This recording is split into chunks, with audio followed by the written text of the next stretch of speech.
Veins of the Veiled, Episode 2, The Runestone and Resistance. There are stories in this world that carry more than markings. They carry defiance. They are scars in the bedrock of our understanding, evidence that history is not as linear as we would like it to be. The Kensington Runestone is one of these anomalies, a fragment that refuses to fit neatly into the story we've been told.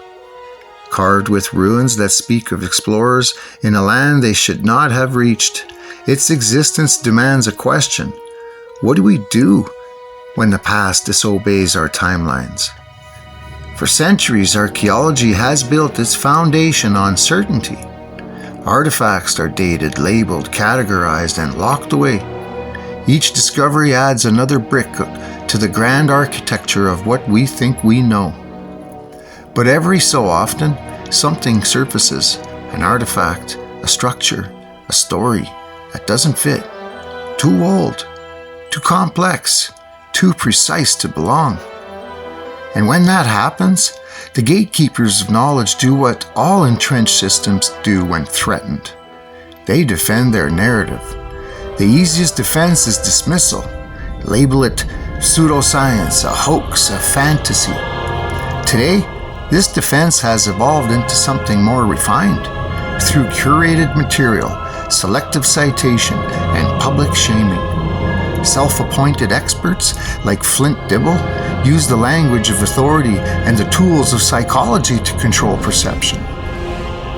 Their campaigns aren't about discovery, they're about dominance. They frame thinkers like Graham Hancock as heretics rather than challengers, turning debate into spectacle and skepticism into a weapon.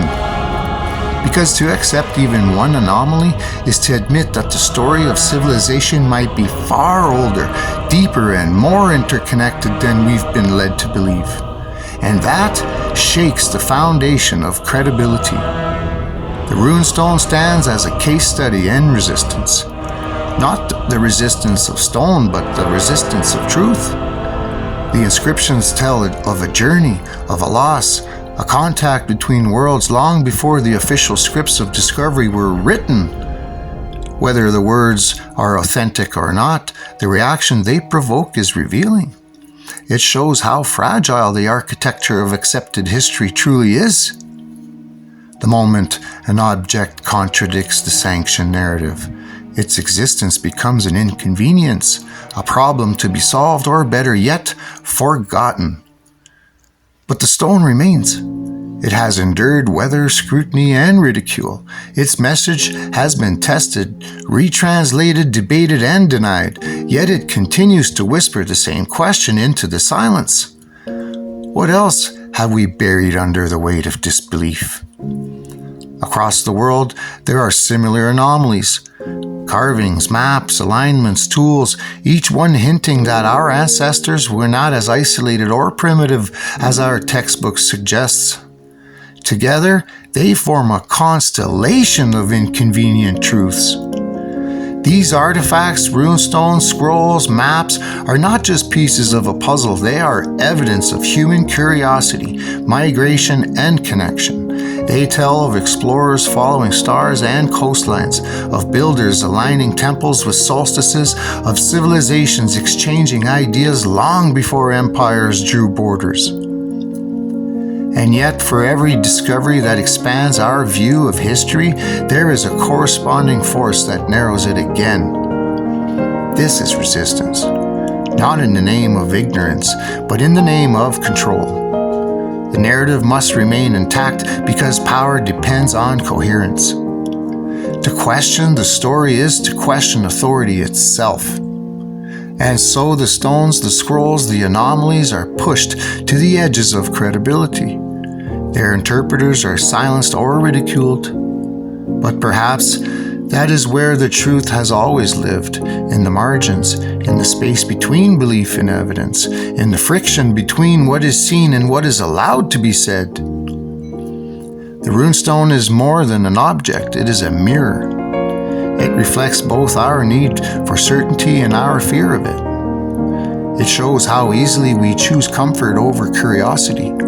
So we must ask, what does does resistant mean in the age of information?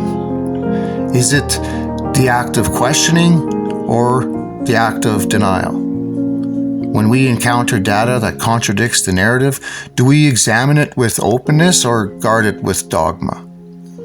The stone asks us to look again, not to believe blindly, but to measure carefully, to interpret with humility, and to remember that truth has no obligation to fit our expectations. The resistance we face is not carved in granite, it is carved in us, in the patterns of thought we inherit, the institutions we trust, the fears we protect. The runestone is not the enemy of history, it is its conscience. It asks us whether we seek truth or merely confirmation, whether we are willing to let the evidence speak, or whether we will continue to silence it to preserve the illusion of understanding. Because in the end, every suppressed artifact, every dismissed anomaly, every unanswered question is not just about the past. It's about who we are right now. The stone endures, and so does the resistance. One is patient, and the other is afraid. And between them lies the fragile thread of truth, waiting for us to decide which side we will stand on.